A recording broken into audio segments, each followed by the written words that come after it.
Good morning all of you. आज मैं भारत में उच्चतम शिक्षित व्यक्ति जो व्यवस्था को कोस रहे हैं उनके साथ एक सूत्र साझा करूंगा कि उन व्यक्तियों के लिए एक आशा की किरण है। एक सूत्र है जिसके अभाव में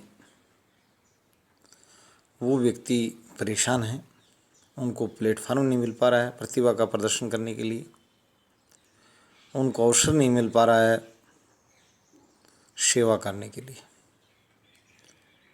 हमारे देश में 3 तरह की व्यवस्थाएं हैं संस्थानों के मामले में, निजी, सरकारी और तीसरी सहकारी। कोऑपरेटिव की बात करूँ मैं, कोऑपरेटिव संस्थान पर आज प्रकाश डालूंगा कि वो लोग उनको किधर बढ़ना चाहिए और उनके साथ किन लोगों को आना चाहिए। ये हमारे लिए एक ज़रूरत भी है और सबसे कारगर ढंग भी है। वो निजी में मालिक की मनमानी होती है, वो किसे रखे, किस प्रकार से रखे। ये पुराने ज़माने की बात है। मैं स्वयं प्रबंध का छात्र रहा हूँ। जब प्रतिष्ठानों में लोग, निजी प्रतिष्ठानों में जो लोग साक्षात्कार देने जाते हैं तो उनकी निजता और भी ढेर सारी बातें जो मैं ज़्यादा उनकी बात संवैधानिक रूप से कहना उचित नहीं है, वो लोग अपनी मर्जी से रखते हैं। कहते थे कि वो मुनीम अपने मन का रखेगा। अगर उसके सामने कोई ये कहे कि मैं ज़्यादा कर्मशील हूँ, मैं ज़्यादा प्रतिभाशाली हूँ, वो महत्व नहीं रखता। वो उसका एक ही कहना होता है कि मेरी मर्जी, और वहाँ उसकी मर्जी चलती भी। तो निजी क्षेत्र के लोग अपना काम करते रहे, मैं ज़्यादा उनसे इतनी ज़्यादा उनकी आधार नहीं बनाऊँ। स्वयं भी काफ़ी सक्षम और समझदार है अपने आप में, उनको कैसे करना है न वो किसी से ज़्यादा सलाह लेना पसंद करते हैं। और सार्वजनिक क्षेत्र जो है वो भारत में सिकुड़ भी रहा है और उन लोगों की meet the demands, meet the needs, यानी कि ज़रूरतें पूरा करने में असक्षम है। विशेष रूप से मैं आज शोधार्थियों और इंजीनियर्स की बात करूँगा। डॉक्टर्स लोगों की अभी स्थिति ठीक ठाक है हिंदुस्तान में, वो इतनी बेकारी की चपेट में नहीं आए। इंजीनियर्स की डिग्री, मैनेजमेंट की डिग्री और डॉक्टर्स की डिग्री और बीएड और डीएड, एमएड, ये शैक्षिक उपाधि धारक जो लोग हैं वो रोज़गार से बहुत दूर बैठे हैं, बड़ी संख्या में बैठे हैं। हमारे यहाँ बहुत बड़ी संख्या नहीं है शोधार्थियों की, डॉक्टरेट होल्डर्स की। इंजीनियर्स की अच्छी तादाद थी, बाद में लोग विमुख हुए और काफ़ी कॉलेजेस बंद होने की नौबत आई। तो ये मैं उनको एक प्लेटफार्म साझा करूँगा कि उन लोगों को किधर बढ़ना है और वही उनके लिए कारगर हो सकता है, उनकी ज़रूरत है और चैनल उनको आधार प्रदान करने के लिए तैयार रहेगा। सबसे पहले तो मैं डॉक्टर्स जो हैं पीएचडी होल्डर्स, उनकी बात करूँगा। वो लोग सिर्फ इस पर आश्रित न रहें कि एक यूनिवर्सिटी ने, सरकारी ने एक एडवर्टाइज, एक पोस्ट की, वहाँ पूरे देश के डॉक्टर्स लोग आ गए और अभी तक ये अन्य नेट धारक भी शामिल थे उसमें, यानी वो संख्या पहुँच गई करीब 100 एक रिक्ति पर। तो 99 लोग बाहर जाने, उनकी व्यवस्था अपने ढंग से चलेगी। उनके लिए एक खास बात ये कि उनको आगे आना पड़ेगा स्वयं को। आज सहकारी संस्थाएं, ये तो हमारी व्यवस्था है कि समितियां जो हो सहकारी आधार पर संचालित की जाती हैं और किसी भी शैक्षिक संस्थान को चलाने के लिए एक सहकारी समिति का होना जरूरी है। ये नियमानुसार आदेश है, प्रावधान है, प्रोविज़न है सहकारी एक्ट का, कोऑपरेटिव एक्ट का। तो पहले वो लोग एकत्रित हों। आज मैं पहला तो उनको लूँगा, डॉक्टर्स लोगों को, पीएचडी होल्डर्स को, कि अभी 68,000 के आसपास इनरोल्ड बता रहे हैं जो कर रहे हैं और 45,000 उससे पहले अवार्ड हो चुके हैं।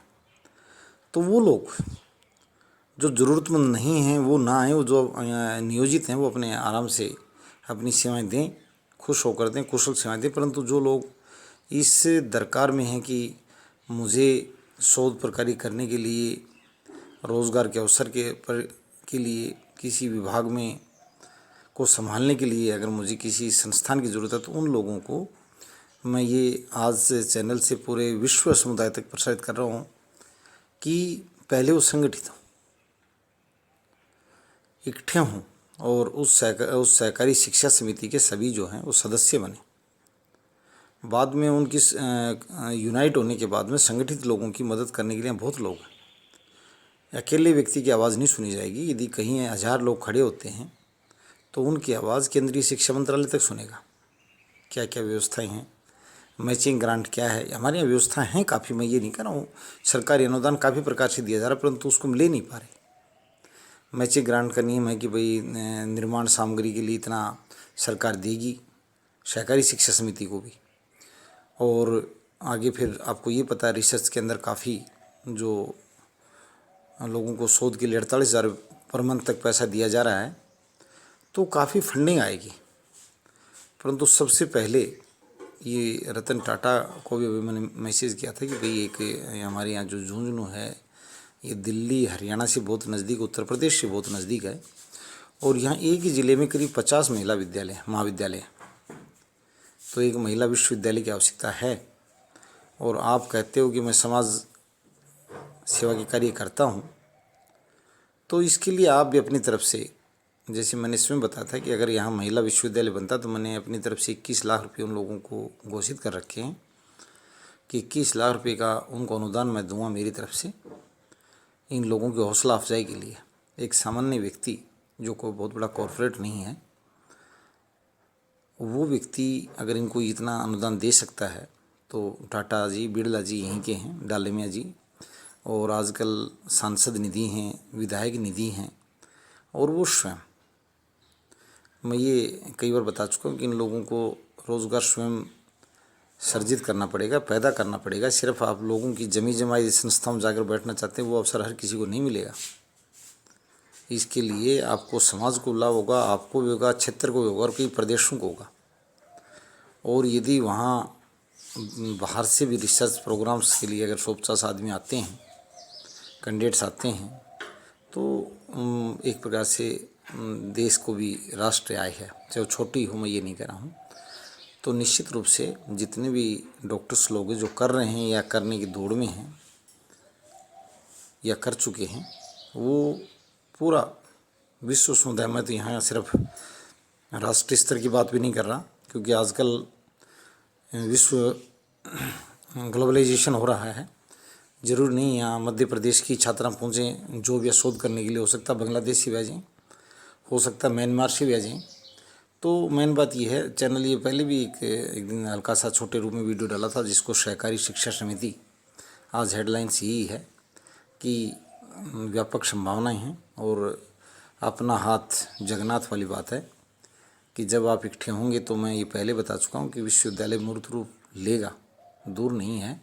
परंतु पहले आप ज़्यादा से ज़्यादा जितने PhD होल्डर्स हैं देश के, जितने भी, पहले तो देश वालों से मैं कह रहा हूँ, वो चैनल पर आइए और सहकारी समिति से जुड़ने के लिए और यहाँ रोज़गार पाने के लिए मैं कह रहा हूँ कि आपका अपना विश्वविद्यालय होगा, कोऑपरेटिव सोसाइटी, इसका कोई बाहर से कोई आदमी जो है वो इसको हैंडल नहीं करेगा। आप में से ही पदाधिकारी निर्वाचित होकर और इसका संचालन करें, कुशल संचालन।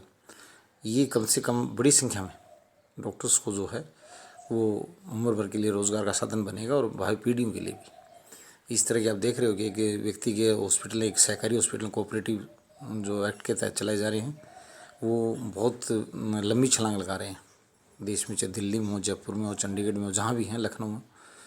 तो मैं मेन रूप से बताऊँगा कि जो हमने यहाँ लक्ष्मी शिक्षा समिति, जो ई यूनिवर्सिटी जो ऑनलाइन जो काम कर रही है, 73,570 30,620 70 150 216, ये बार बार बताया जा रहा है कि आप यहाँ कोहड़वास ग्राम पंचायत में सरपंच के पास पहुँच सकते हैं अपनी उपस्थिति दर्ज कराने के लिए, अपनी सहभागिता के लिए कि मैं तैयार हूँ। और ये मैं पहले बता दिए कि 100% 500 कैंडिडेट डॉक्टर्स इकट्ठे हो जाओ, आपकी यूनिवर्सिटी की बिल्कुल नींव रख के और चालू कर दी जाएगी। आपको ये मानो नियोजित कर दिया जाएगा, कोई दिक्कत नहीं है। सरकारी क्षेत्र का जो वेतन है उससे कम नहीं देंगे आपको। यहाँ काफ़ी बड़ी संख्या में अनुदान आएगा। ये जो झुंझुनू धरती है, इसमें एक से एक, बिरला डालमिया की बात नहीं है, यहाँ अन्य लोग भी बड़े दानदाता हैं, बड़ी संख्या में प्रशासनिक अधिकारी हैं, पुलिस सेवा के अधिकारी बड़े बड़े, वो लोग चाहते भी जब उनको बताया गया कि बड़ी अच्छी सोच है, पर चलती गाड़ी में तो कोई 50,000 आदमी डाल देगा अनुदान के रूप में, परंतु इतना हर आदमी इतना ज़्यादा जो है ना रिस्क लेने के लिए समय उसके पास नहीं है कि जो नियोजित है वो आपके लिए आगे हो कि सारे काम करे। तो आप स्वयं अपना हाथ जगन्नाथ वाले जितने भी हैं, ये महिला डॉक्टर्स या अन्य जितने भी हैं PhD होल्डर्स, जो सभी वो मैंने बता दिया है कि अपने चैनल के माध्यम से, और ये एड्रेस भी बता दिया गया है कि ग्राम पंचायत कोहड़वास वहाँ पहुँचें, और आप सबको आमंत्रित किया जाता है जो लोग सेवारत होना चाहते हैं विश्वविद्यालय में। बिल्कुल ये चीज़ बहुत जल्दी आगे बढ़ाई जा रही है और चैनल अपने स्तर पर युद्ध स्तर पर प्रयास कर रहा है। चैनल कुछ कमाने के लिए नहीं बैठा है यहाँ, समाज सेवा के लिए।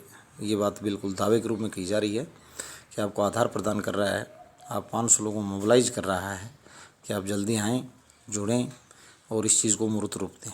आप सभी को पुनः आमंत्रित किया जाता है और अपने कमेंट्स भी चैनल के माध्यम से इस कोऑपरेटिव सोसाइटी से सभी जुड़े। ऑलरेडी रजिस्टर्ड है सोसाइटी, अनरजिस्टर्ड नहीं है, तो आप आइए, जुड़िए और इस विश्वविद्यालय को बनाने में अपना सहयोग दीजिए। धन्यवाद।